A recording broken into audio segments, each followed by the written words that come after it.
요한계시록 16장 10절부터 21절까지는 다섯째 대접재앙, 여섯째 대접재앙, 일곱째 대접재앙이 쏟아지는 장면들의 관련 내용입니다.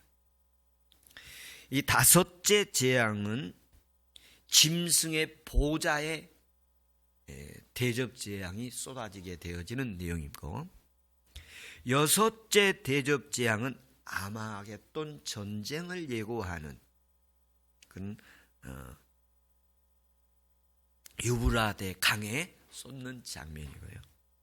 일곱 번째 대접재앙은 악의 세력을 멸망시키는 공중에 쏟아붓는, 그래서 깨어나 옷을 입도록 요청하고 있고, 믿음을 지키도록, 옷을 입도록, 옷 벗고 다니지 않고 옷을 입고 다니도록 그렇게 요청하고 있습니다.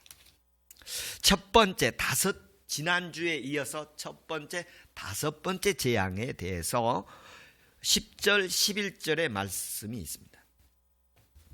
이 다섯째 천사가 대접을 왕의 보좌, 왕자에 쏟았습니다. 대접에 왕자에 쏟았다, 보좌에 쏟았다는 말은 권력에 쏟았다는 말입니다. 권세에 쏟았다는 말입니다. 재앙을 그 권세에다 쏟았다. 요즘 우리나라로 비유를 한다면 그냥 청와대에다 쏟았다, 그런 이야기입니다. 그 쏟으니까 거기가 어떻게 됐느냐? 어두워졌어요. 대접재앙을 쏟으니까 그것이 캄캄해졌습니다. 이 어두워졌다는 의미가 몇 가지가 있는데요. 기본적으로 하나님이 없는 상태, 하나님과 관계가 단절된 상태를 의미합니다. 사람들이 어두움에서 빛으로, 사탄에게서 하나님께로 나오도록 하는 것이 하나님의 역사인데, 이런 역사가 어두워졌다는 것입니다. 하나님께로 가는 것이 아니라 사탄에게로 가고 세상으로 가는 것이 되어졌다. 어디에다 부으니까? 권력에 부으니까. 우리는 그래서 권력을 위해서도 기도해야 합니다. 권력이 하나님께로 나아가야 됩니다. 그리고 선한 정치를 하고 의로운 권력이 돼야 됩니다. 믿습니까? 아멘이죠? 어두워졌다는 것은 짐승이 통치하는 나라와 사회 모든 영역이 어두워졌다는 것입니다. 권력만 어두워지는 것이 아니라 사회, 각 분야가 어두워졌다는 것입니다. 그래, 부정부패, 권력 남용, 어두워진 것들이 많아진다는 것입니다. 하나님의 빛이 없는 세상은 하나님의 참된 평화와 자유, 참된 사랑과 기쁨, 참된 은혜, 진리가 없다는 의미입니다. 그러니까 갈수록 진리가, 바른 진리가 없어지는 그런 모습입니다. 제가 지난주 중에 침신대 채플 설교를 할 수 있는 기회가 있어서 설교를 끝나고 이렇게 나오는데, 어느 여학생이 저를 보더니 심판의 복음 그러는 거예요. 제가 무슨 복음을 했냐면 구원의 복음과 심판의 복음이 있다. 그런데 구원의 복음도 중요하지만 우리가 마지막에 하나님 앞에 심판대 앞에 설 것이다, 그때 더 중요하다는 그런 의미의 말씀들이 있었거든요. 그랬더니 그 학생이 심판의 복음 그러는 거예요, 손으로. 그래서 제 사명이 귀하구나, 사명이 귀하구나. 이 어두워졌다는 것은 하나님의 빛과 은혜와 사랑들이 보이지 않고 거짓과 불의와 조작과 선동, 이런 것들이 난무하는, 밝은 면이 없고 어두운 면이 많더라는 것이죠. 어두워졌다는 것은 사람들의 심령이 하나님의 기쁨, 희락, 평강이 없고 두려움, 염려, 불안, 괴로움, 폭력, 시기, 미움, 질투, 이런 것들이 어두웠다는 것입니다. 마음이 어두워진 거예요, 마음이. 로마서 2장 9절에 보면 악을 행하는 각 사람의 영에는 환난과 공고가 있으리라. 하나님과 관계가 차단된 사람들은 어두워지는 거예요. 영적 상태가 어두워지는 거예요. 다섯째 대접은 짐승의 보좌에 부었는데 거기에 부으니까, 권력에 부으니까 권력이 어두워지니까 사회가 어두워지고 그 사회에 사는 시민들의 심령도 어두워지더라는 것이죠. 영혼이 어두워지면 사도 바울은 이렇게 얘기했어요. 하나님을 저버리고 사탄에게 넘겨진다. 죄의 지배 아래 놓여지고 생각이 허망해지고 마음이 어두워진다. 영혼이 어두워지면 인간은 하나님을 떠나서 우상 숭배를 하게 되고 인간의 존엄성을 상실하게 되고 성도덕 윤리가 무너지게 되죠. 사회 도덕적 기반이 붕괴됩니다. 향락 타락을 아주 즐거움으로 생각하는 시대가 되집니다. 사도 바울은 로마서 1장 24절, 26절, 27절에 3번이나 내버려 두신다고 말씀을 하셨는데, 우리말로 내버려 두었을 때 사람의 영혼 상태가 어떻게 되냐? 파괴되고 더러워지고 어두워지고 인간들이 모여 사는 세상에서 불의와 탐욕이 가득해지게 되는 것입니다. 이 하나님의 5번째 대접 재앙을 권력의 보좌에 내리니까 그 권력도 부패되고 사회도 부패되고 그 시민들의 내면도 부패되어지는 모습들로 발전해가는 모습인데, 5번째 재앙의 요사에서 나라가 어두워지고 사회가 어두워지고 사회가 어두워지고 개인의 영혼이 어두워지는 모습으로 가더라.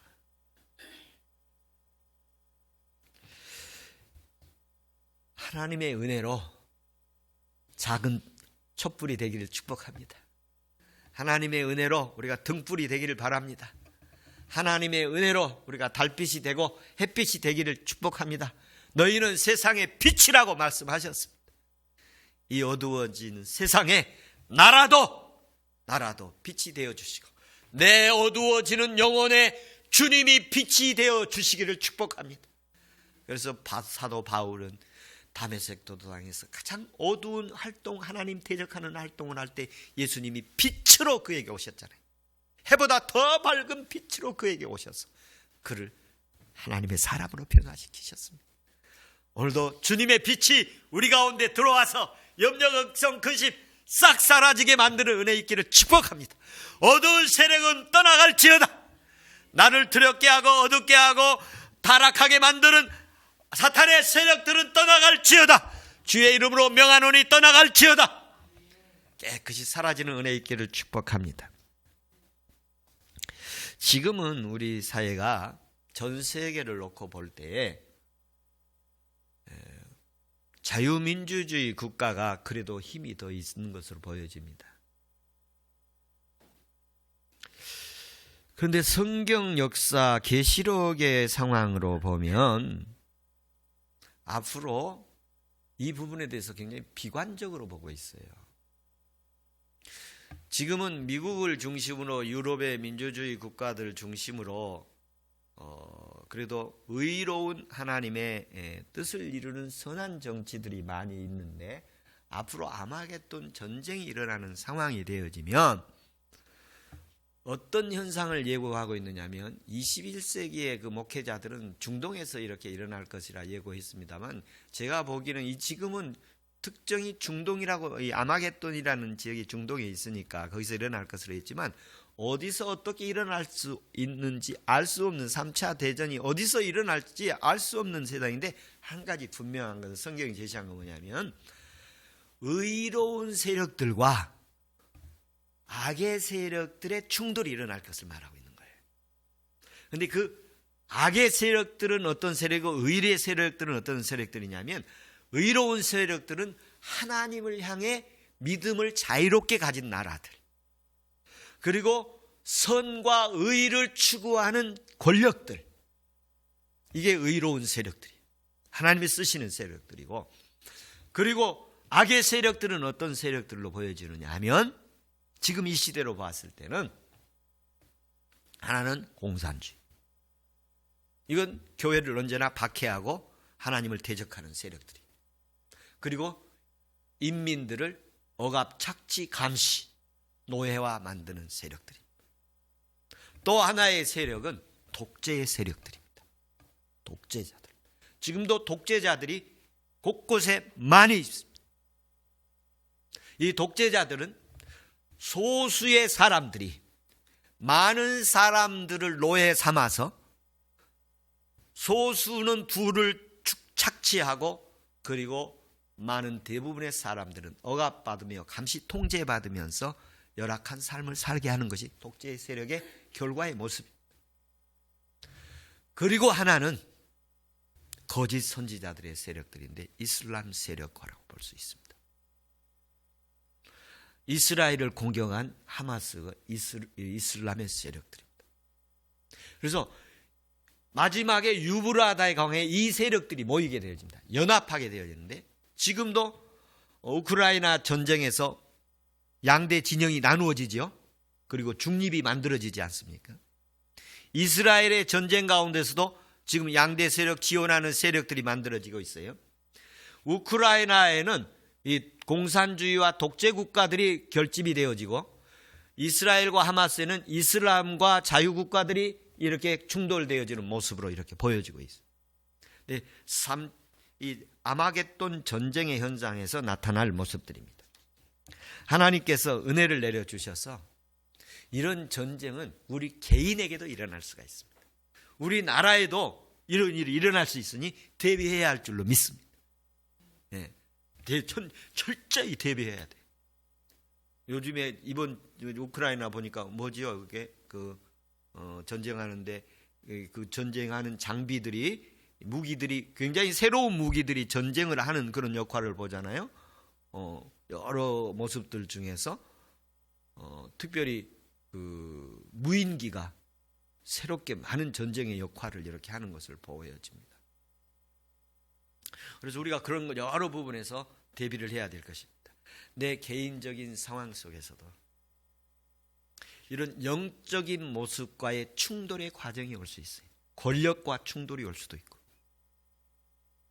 또 독재자의 그 어떤 아주 독재자 인정사정 없는 독재자를 만날 수도 있고 사이비를 만날 수도 있는데 그때 예수 그리스도의 성령이 우리 안에게 있어서 유일한 구원자 예수 그리스도에 있어서 당당하게 물리치는 역사에 있기를 축복합니다. 하나님께서 이들에게 보호자의 권력에 대접을 내렸다는 것은 더 이상 용납하지 않겠다는 것입니다. 이제 더 이상 용납하지 않겠다. 지금까지 인재앙, 나팔재앙, 대접재앙이 있는데 대접재앙은 마지막 재앙에서 이제 더 이상 용납하지 않겠다. 저도 이제 더 이상 용납하지 않을 것입니다. 이제 우리 성도들이 신앙생활 잘못하면 용납하지 않을 거예요. 얘기할 거예요. 똑바로 하라고 얘기할 거예요. 주일 잘못 지키면 주일 지키십시오. 그리고 기도 안 하면 기도하십시오. 아멘 안 하면 아멘을 하십시오. 성경을 안 읽으면 성경을 읽으십시오. 얘기해야 할 줄로 믿습니다. 그러다 죄악으로 가면 하나님 심판받습니다. 지옥 갑니다. 얘기해야 됩니다. 초창기에 우리 유명한 최권능 목사님은 예수 천당, 불신, 지옥 이렇게 딱 복음 전했잖아요. 구원의 복음, 심판의 복음을 전했어요. 놀라운 일이에요. 심판의 복음 들을 때 기분 나쁘잖아요. 그럼 아직 소망이 있어요. 왜 그러냐면 돌이키면 되니까. 하나님 돌이키면 되십니다. 하나님 은혜 주실 줄로 믿습니다. 여섯 번째 대접 재앙입니다. 여섯 번째 대접 재앙은 12절부터 16절인데요. 여섯째 천사가 그 대접을 큰 강 유브라데에 쏟았다. 12절에 그렇게 말씀합니다. 이 요한계시록에 유브라데에 쏟았다는 것인데요. 이 요한계시록을 이렇게 바라보면 이 참 무서운 면도 있고 그렇습니다. 구원의 면도 있는가 하면 이 죄악을 용납지 않고 아주 엄하게 심판을 하는, 사망을, 그냥 죽음을 어디다 던지냐면 둘째 부몰 요왕불에 던져가지고 영원히 고통받게 만드는 거죠. 죽어서 없어지는 게 아니에요. 그 죽음을 그냥 죽음을 요왕불에 던져서 둘째 불못에 던져 영원히 고통받게 하는 거예요. 이런 엄청난 참 어마무시한 그런 심판이 있는데, 이 유브라데라는 말인데 아마 당시에 학자들은 그렇게 해요. 그 당시 이제 로마 시대였지 않습니까? 요한이 이렇게 요한계시록을 쓸 때는 로마 제국이 있었는데, 이제 로마 제국을 이긴 나라가 이제 페르시아 제국이죠. 페르시아 제국이 이렇게 로마를 이제 물리치게 되고, 로마도 한 시대가 이제 끝나지 않습니까? 그러면서 이제 동방으로부터 이렇게 와서 왕들의 길이 예비되고, 그리고 하나님의 군대와 사탄의 군대가 거기서 충돌이 일어날 것이다. 그때 개구리 같은 그런 영들이, 새 더러운 영들이 있을 것인데, 개구리 같은 새 더러운 영이라고 표현하면서 거기에서 이제 이 오늘 13절에서 악의 3대 축을 최종적으로 발표하고 있습니다. 악의 3대 축. 요한계시록에서 이렇게 나타난 악의 세력들에 대해서 확실하게 세 가지로 말씀을 하시는데, 그 첫 번째가 용이에요. 사탄, 마귀, 예뱀, 용이. 두 번째가 뭐냐면 짐승의 입이라 했어요. 짐승. 악의 권력들. 하나님을 대적하고 교회를 파괴하고 성도들을 박해하는 세력들. 그리고 세 번째가 뭐냐면 거짓 선자의 입에서 나오니, 세 번째를 거짓 선지자로 표현했습니다. 용과 짐승과 거짓 선지자, 이게 요한계시록에 나오는 3대 악의 축으로 표현되어집니다.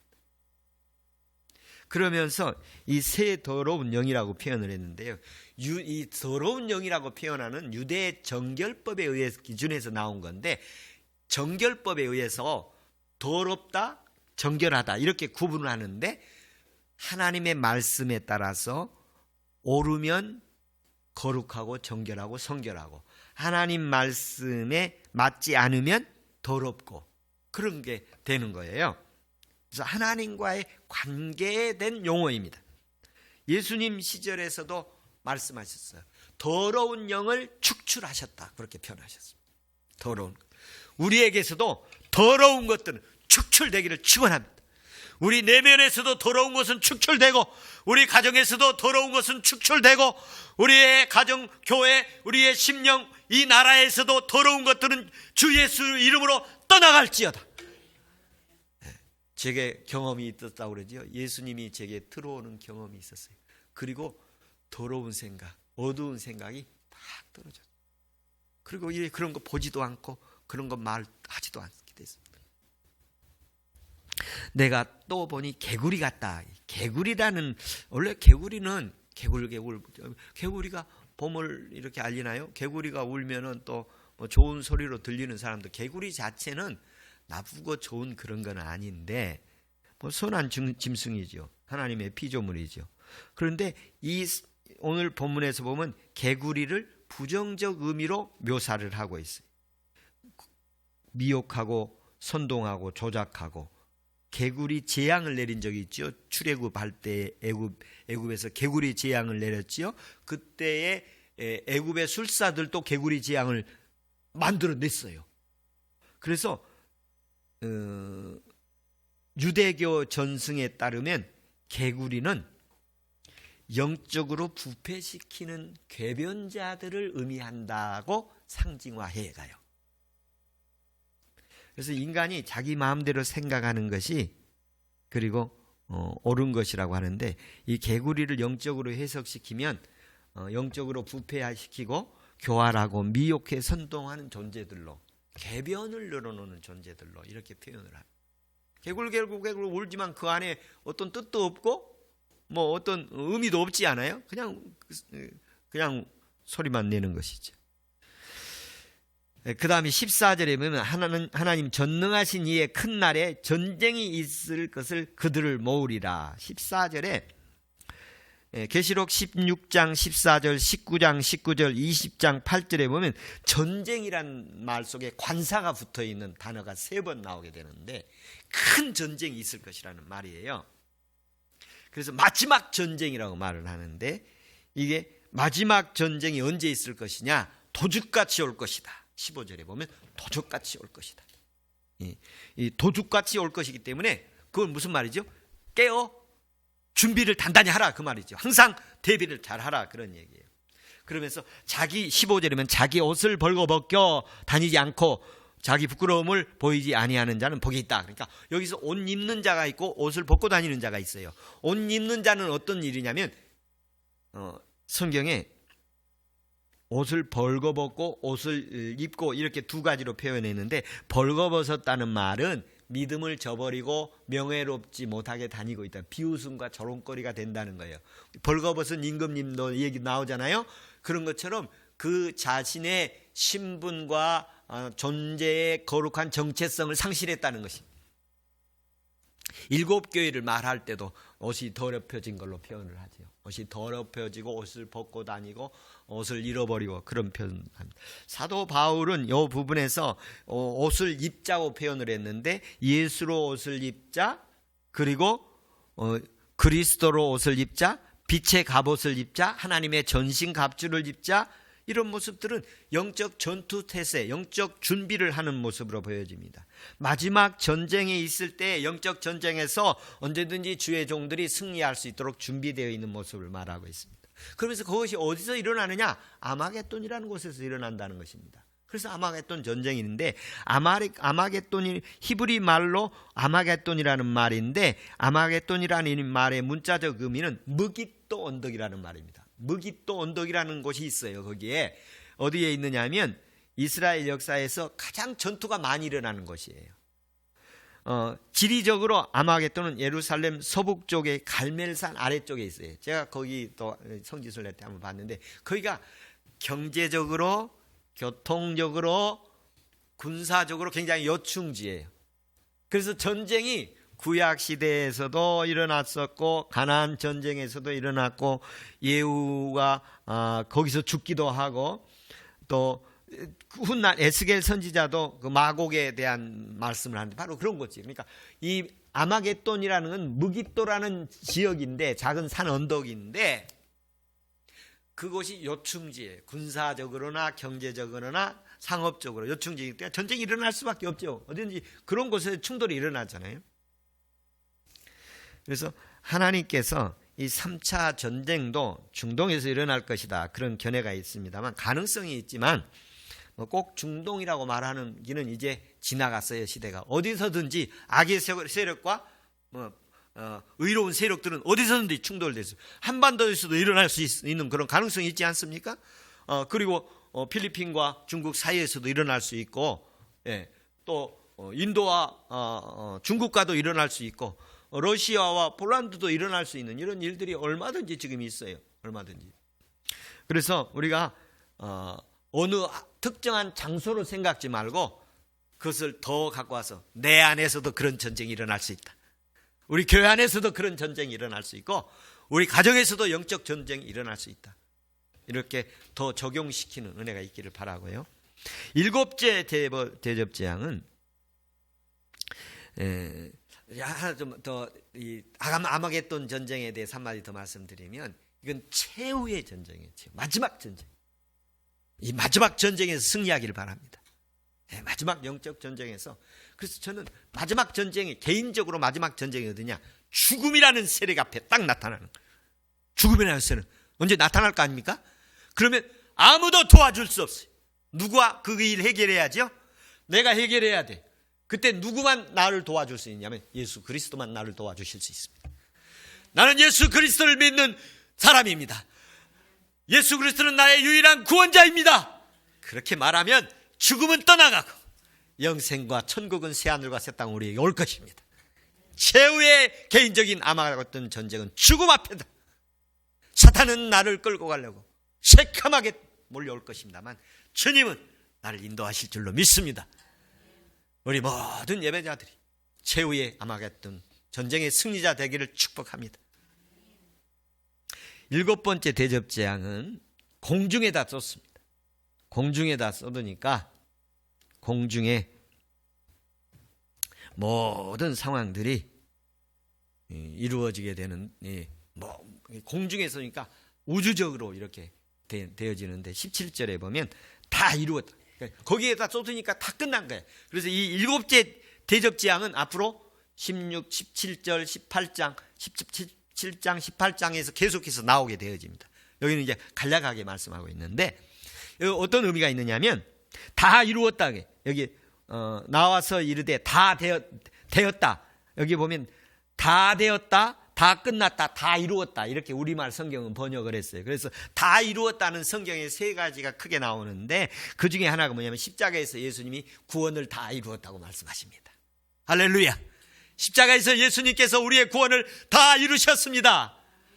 여러분, 예수님이 십자가에서 내 인생의 모든 문제 해결했습니다. 이런 주님 만나기를 축복합니다.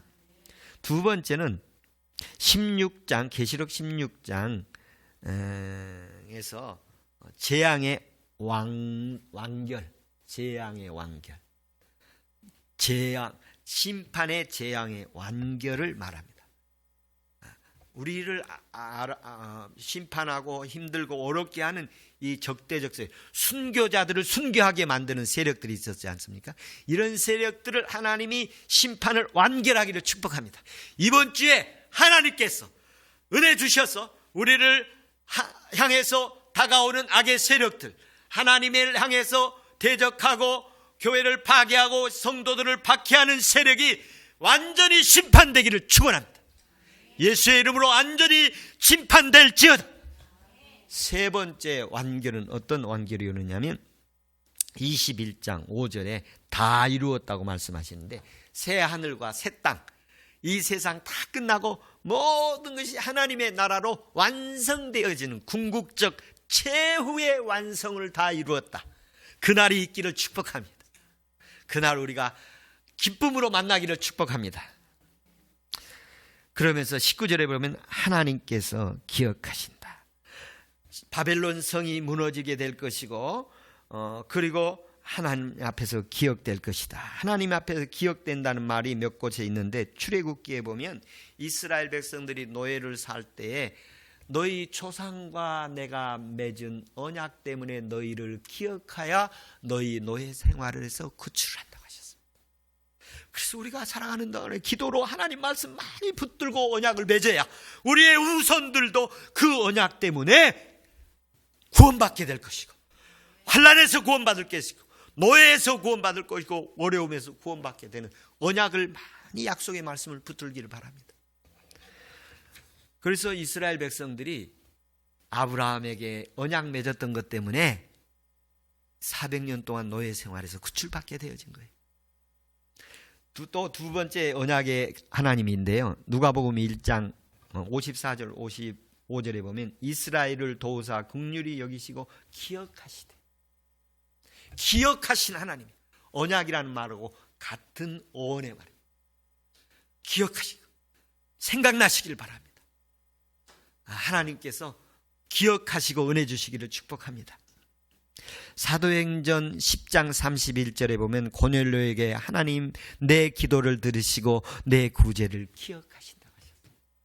내 기도를, 너의 헌신을 기억한다. 냉수 한 그릇이라도 기억합니다. 다른 사람이 다 떠나가고 너 하나 남아서 엘리야 있지만 내가 너를 기억한다. 그런데 오늘 고넬료에게 내가 너의 구제를 기억한다고 말씀하십니다. 너의 봉사를 기억한다. 너의 헌신을 기억한다고 말씀합니다. 다섯 번째 짐승이 포자 대접에 쏟아지니까 백성들이 어려워지고 권력이 부패되어지고, 그리고 혀를 깨물고 죽을 정도로 사회가 어두워졌어요. 오늘 본문에 보면 혀를 깨물고 그랬어요. 혀 깨물고 죽을 정도로 어려운 사회가 되어진 것. 하나님, 자유민주주의가 이 땅에 하나님의 선을 이루는 권력이 세워지기를 축복합니다. 여섯 번째 대약은 개구리 같은 더러운 영들, 사탄의 입, 짐승의 입, 거짓 선지자들이 온 천하를 유혹하고 미혹하고 있는 이때 영적 전쟁에서 승리하기를 축복합니다. 이번 주에 영적 전쟁에서 승리하기를 바랍니다. 무슨 일이 있어도 기분 나빠하지 마십시오. 예, 무슨 일이 있더라도 속상해하지 마십시오. 하나님이 함께 하시고 악의 세력을 우리를 힘들게 하곤 순교자들에게 순교를 주었던 세력을 하나님이 이번 주간에 심판하실 줄로 믿습니다. 이번 끝장내십니다. 이번 주에 끝장내십니다. 하나님 역사할 줄로 믿습니다. 그리고 최후의 통첩, 최후의 아마겟돈 전쟁에서 승리하게 하실 것입니다. 기도하겠습니다.